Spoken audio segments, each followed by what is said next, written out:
Squiz Kids acknowledges the traditional owners of the lands on which we podcast, the Turrbal and Kombumerri people.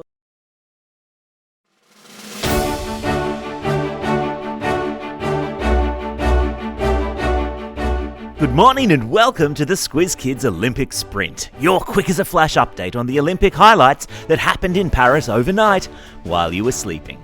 It's Thursday, August 1. I'm Bryce Corbett. You ready to race through it? On your marks, get set, go!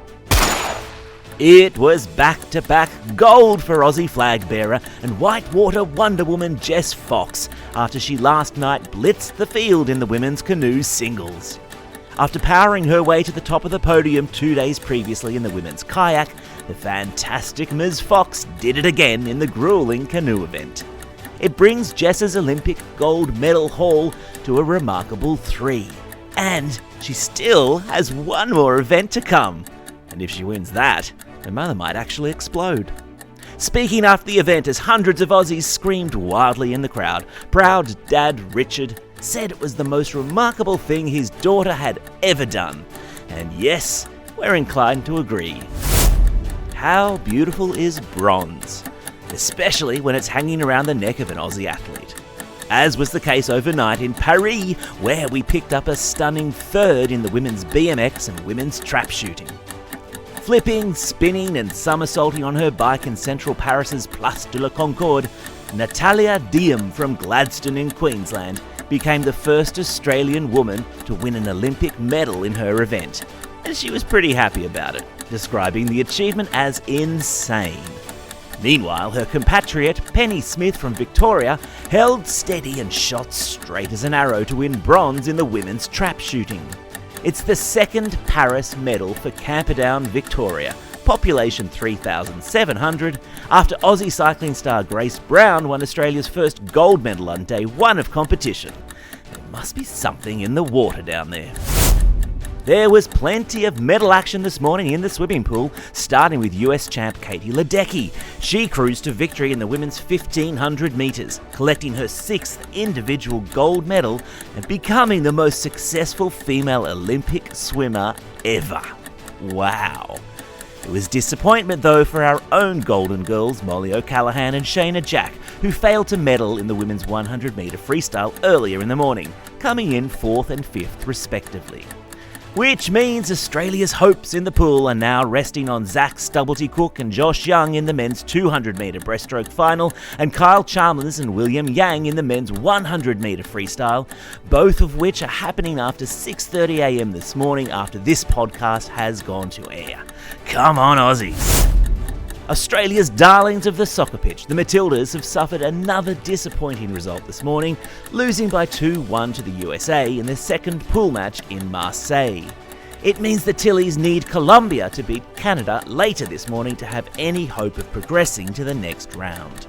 And it was time to look on the bright side too for Aussie men's BMX star Logan Martin, who crashed out in his event. Speaking afterwards, a philosophical Martin said that he did it for his kids. "I want to portray a good message to them that if you fall down, you just get back up," he said. Which, we all know, is the mark of a true Olympic champ. And so to the medal tally. As we go to air this morning, China sits on top with 8 gold medals, followed by Japan.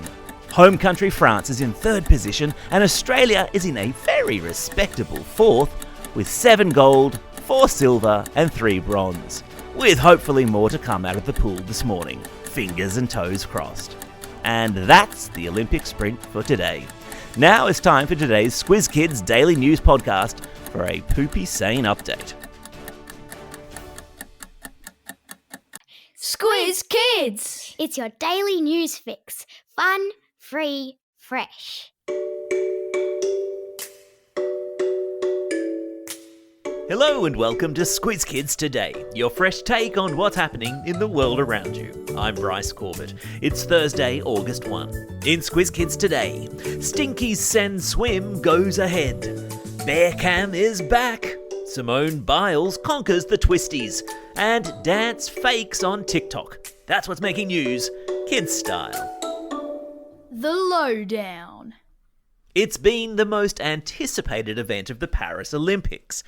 And for all the wrong reasons, as triathletes took to the stinky waters of the River Seine yesterday for the swim leg of their event. For months leading up to the Games, there's been a big poo emoji-shaped question mark hanging over the triathlon, and specifically whether there was too much effluent in the water for athletes to safely swim in it. Effluent is everything from overflowing sewage to industrial waste to stormwater drain runoff that makes its way into rivers. And in the weeks leading up to yesterday's triathlon, tests showed an unhealthy level in the River Seine of something called the E. coli bacteria, a bacteria that's commonly found, I'm sorry if you're eating your breakfast, in human poo. But officials tested the water early yesterday morning and were satisfied that finally it was safe for swimmers to swim in. Gosh, I hope they were wearing nose plugs. As it turned out, bacteria wasn't the only thing the athletes had to battle. With the River Seine known for its fast-flowing current, many of the swimmers looked like they were swimming backwards as they battled their way upstream.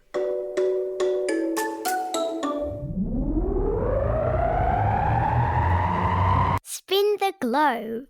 Each day we give the world globe a spin and find a news story from wherever it stops. And today we've landed in Alaska in the United States, where, speaking of hapless creatures battling their way upstream, one of our favourite events of the year is well and truly underway. I'm talking the annual Salmon Feasting Festival by the bears of Katmai National Park.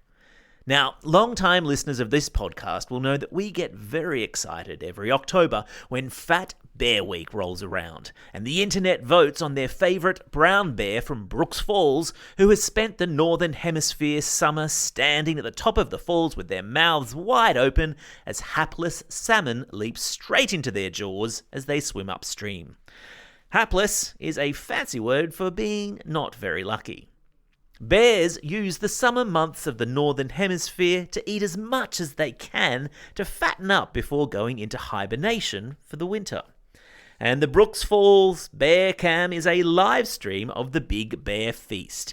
And I can tell you we've spent many hours of the last week watching the drama unfold, because you can't take your eyes away. Between that and the Olympics, it's frankly a wonder that we're getting any work done at all.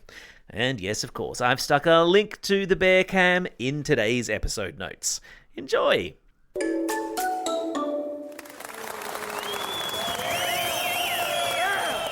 Squiz Kids salutes.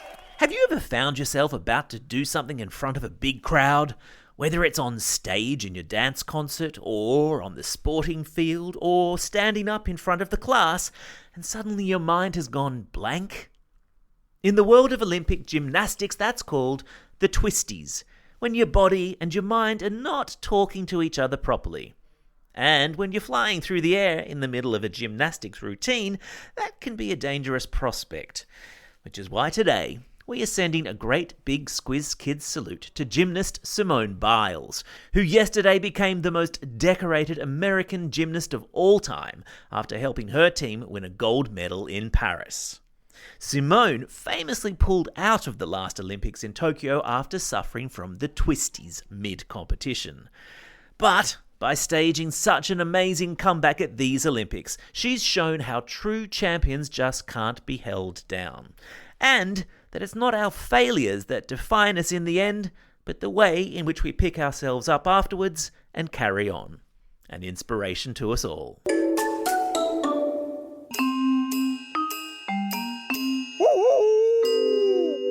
News hounds. Every Thursday, Squizzy the Newshound sticks his snout into Squiz Kids HQ to report back on fishy things he's sniffed out on the internet. And today, he's got his glitter disco pants on after spending the week scrolling through videos of politicians dancing on TikTok. We're talking US presidential candidates Donald Trump and Kamala Harris shaking their groove things on a 1980s TV program called Soul Train. Except, in both cases, the videos that are circulating are fakes. And it's a phenomenon that is not just isolated to American politics. A video circulated in Australia earlier this week, apparently showing the Queensland Premier Stephen Miles dancing. Except that too was a deep fake, which is a video generated by AI where someone's face is put on a body that doesn't belong to them to make it seem that they did or said something that they never did or said. And as we get closer and closer to elections, both here in Queensland and in the United States, the amount of disinformation, just like these deep fakes, will only become more common, which is why we have to have our news hounds magnifying glasses at the ready. And as Squizzy says, always be ready to stop, think, and check before believing everything we see online, especially on social media, where anyone can pretty much say anything. Thanks, Squizzy. What would we do without you? Now, maybe take off those glitter disco pants. There's a good boy. Time for the quiz. This is the part of the podcast where you get to test how well you've been listening. Question number 1. What's the name of the river that runs through Paris and was the venue for the swimming leg of the triathlon yesterday? Yes, that's right, it's called the Seine. Question number 2. What sort of fish are brown bears feasting on in Alaska? Yeah, of course, they're feasting on salmon. Yum, I love salmon. Question number 3. What is the name of the American gymnast who has overcome the twisties? Did you say Simone Biles? Well, congratulations to you.